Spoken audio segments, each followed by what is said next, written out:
So now we should have the notebook open, running on our own machine in our own Conda environment for Python 3.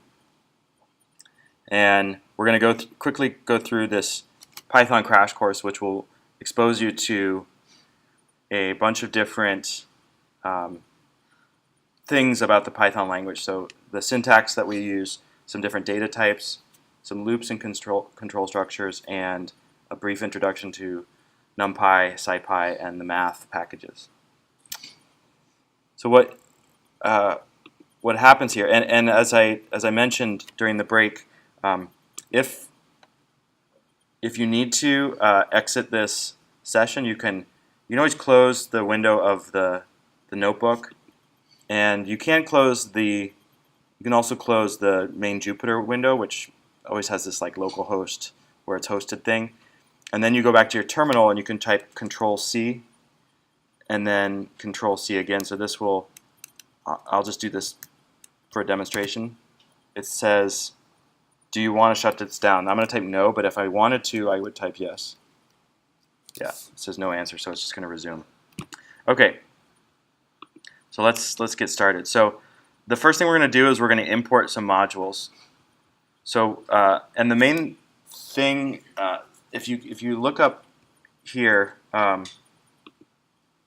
are all these various commands. There's various commands for opening and renaming things, for copying and pasting cells. We'll cover this as we go. In fact, if we go look at our schedule,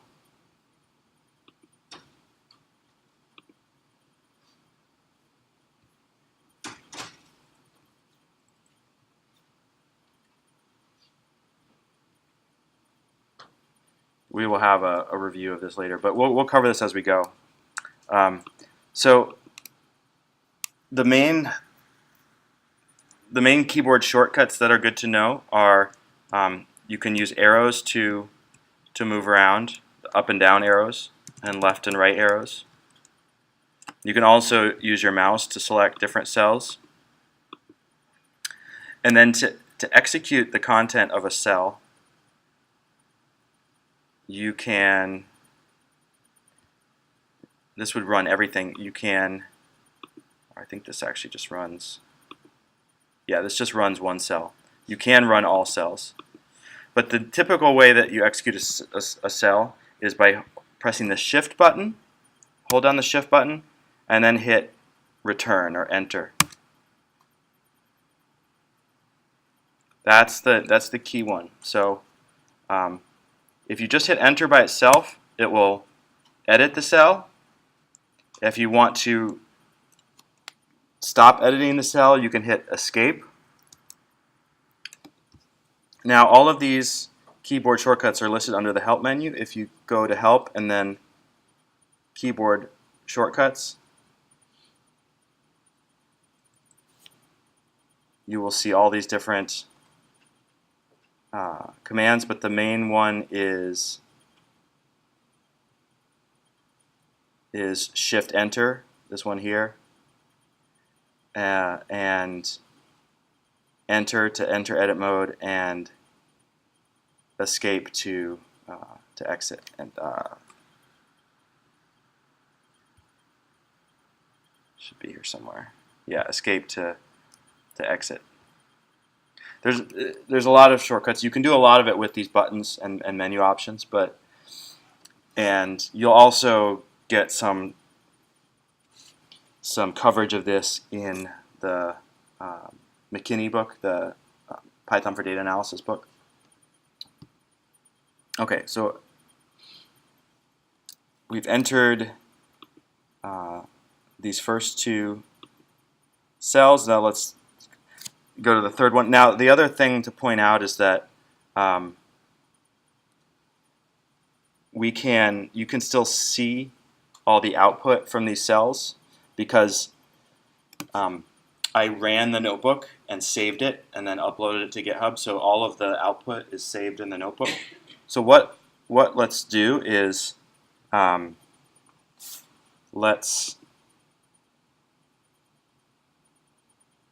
we're going to do two things actually. Let's restart the kernel, which will send the numbering of the cells back to 1, and then we're going to clear the output. So click on this restart and clear output, and it says, do you want to restart and clear output? You say yes. So what this did was it just restarted our Python kernel and it removed all the output. So now you don't see any of the output, but the nice thing is that we can easily regenerate that because the notebook is still there. So go to this first cell, just click on it and hit Shift Enter, and it's going to now redo that command because we had to everything has to be redone since we restarted the kernel. People able to do the Shift Enter thing? Okay. So just keep hitting Shift Enter well, a couple more times. So we're going to just go through these. So again, we can do basic math. That's good. 2 plus 2. We can store values to variables. So we're going to say 5 is set as x and 2 is set as y. And then we're going to do multiplication. So effectively 5 times 2 is 10. There's a question? I currently don't have NumPy. Okay. I have to go back to the Yeah. Did you do you did pandas? Yeah. Did anyone else get that error? Well, I have it as well. But I think for me it wasn't because there isn't enough space to actually install it. Okay. Okay. So if you have, so when you ran this command, it said NumPy is not available. Yeah. There's no module. Okay. So there's a couple things you can do. You can go back to the terminal, but also it's a little annoying with this because we don't have access to the terminal right now. You can open up a second window as long as it's in the same environment. It'll work. But there's another option, which is to go back to our home Jupyter page here and go to this new button. And instead of, we could say we want a new notebook, but we have some other options. We could open a text file, a folder, or we can open a terminal. So click on Open New Terminal, and it's going to give you another terminal right here. And you can say conda install numpy.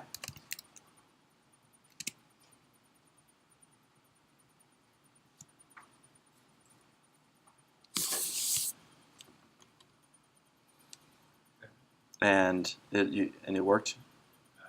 Or it's going? Yeah, mine is slow. It should tell me I already have it installed.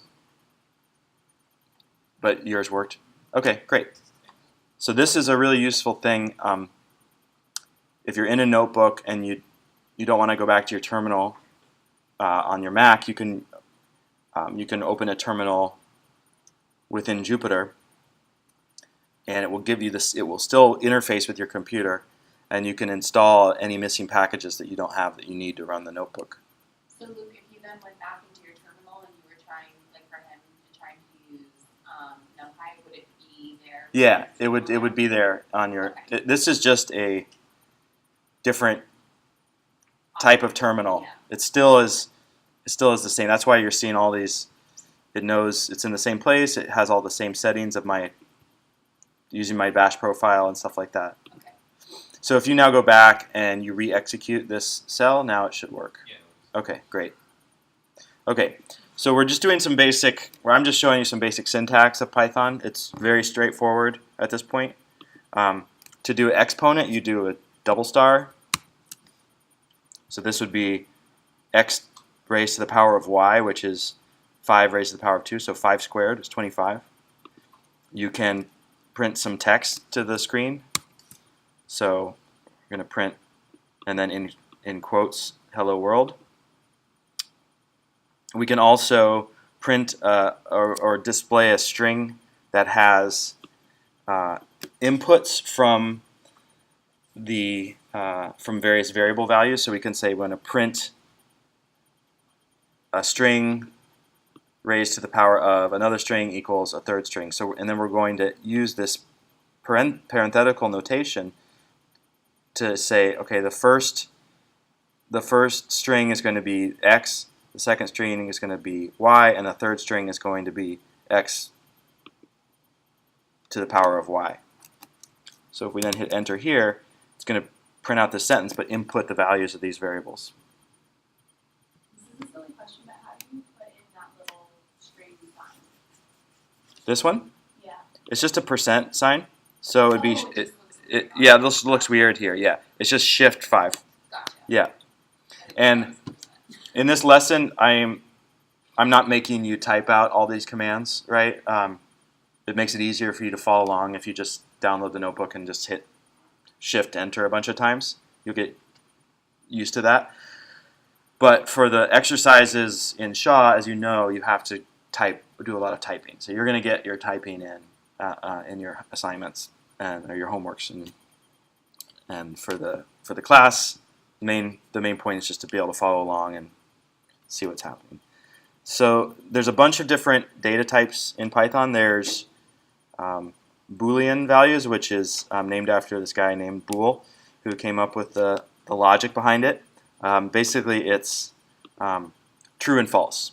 So we can set a variable to be true or false, and you'll see they're colored green because these are special. These have special meaning in Python. So we can say A will be set as true and B will be set as false.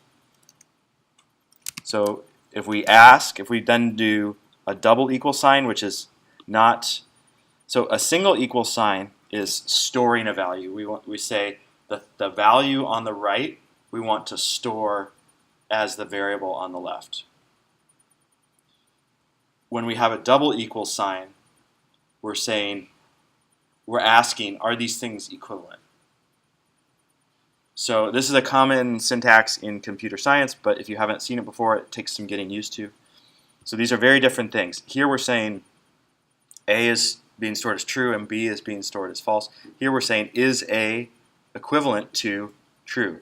And the answer is true, because true equals true, or true is equivalent to true. But if then we say, is B, which is set as false, is that equivalent to true? Well, no, it's not. So the answer is false. We then have these options or and. So in this case, we're going to say, is A true or is B true?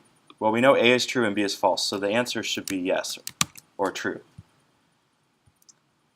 Then we can say, is A true and B true? Well, that should be no, because B is not true. So we get false. So these seem sort of esoteric now, but you use these kinds of tests to do logical tests in your code to decide whether you're going to go down a certain part of your code or not. Okay, we also have a bunch of different kinds of numbers. We have the two main types that we'll come across are integers and floating point, or decimal numbers with a decimal value. So if we add 1 and 2, those are integers, and we get an integer out the other side. But if we add 1.0 and 2.0, we don't get the integer 3, we get a floating point value, 3.0. This is not typically an issue, but the way that the floating point values are stored, they can sometimes have inexact values. So if you really just want integers, you should use integers because they're stored differently in the computer. In Python 3, if we divide an integer by another integer, we might get a floating point value. In Python 2, this was not the case. So if you divided 1 divided by 2, it would round down, so we would get 0, which is not necessarily what you expect. So we don't have to worry about that in Python 2. We get the same answer because to get the accurate answer, it has to convert these what is an operation of two integers to a non-integer. And you can see that by using this function called type. So you can type parentheses and then any expression in Python, it will tell you what kind of expression that is. So in this case, if we do type 1, 1 is an integer, so it tells us that's an int. But if we do type 1 divided by 2, which was 0.5, that's a float. Next we have strings. So strings are sequences of characters. This is a computer science definition or type of thing that is what you would call words or letters. So strings are sequences of characters. Literally, the way they're stored is as strings, so that as sequences. So they're like a list. We also have things called tuples and arrays that are all types of sequences. They just have different, slightly different behavior. So we can type this string hello world, and the type of that variable is a string. We can slice it using this notation, which we'll understand later. So we can get from the 0th letter, which is starting with this first one. So in Python, we start at 0 and work our way up. So this would be 0, 1, 2, 3, 4. But when we use this notation, we go up to, but not including the fourth character. So S from 0 up to, but not including 4, gives us hell. We can do addition, which is not actually addition, but concatenation of strings. So if we add two strings, we actually concatenate them. But doing that operation didn't change the original string.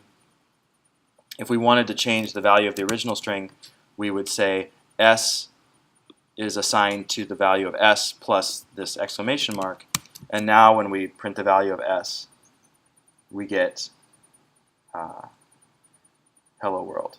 And I entered that twice, so I got 2 exclamation marks. If I wanted to go back and, this is a good example. So I accidentally I executed this cell twice. So if I kept doing this, I'd keep adding another parentheses or another exclamation mark, and let's say I don't want that. So I can just go back up here where I'm reassigning it in the first place. And now I'm getting back to what I wanted, was just 1 exclamation mark. So you can always re-execute cells. You typically don't want to execute them out of order, because the idea is that when this is all done, I could run the whole notebook in one go, and everything would work perfectly, and it would all be coherent. If I'm executing things out of order, you can start to get into trouble.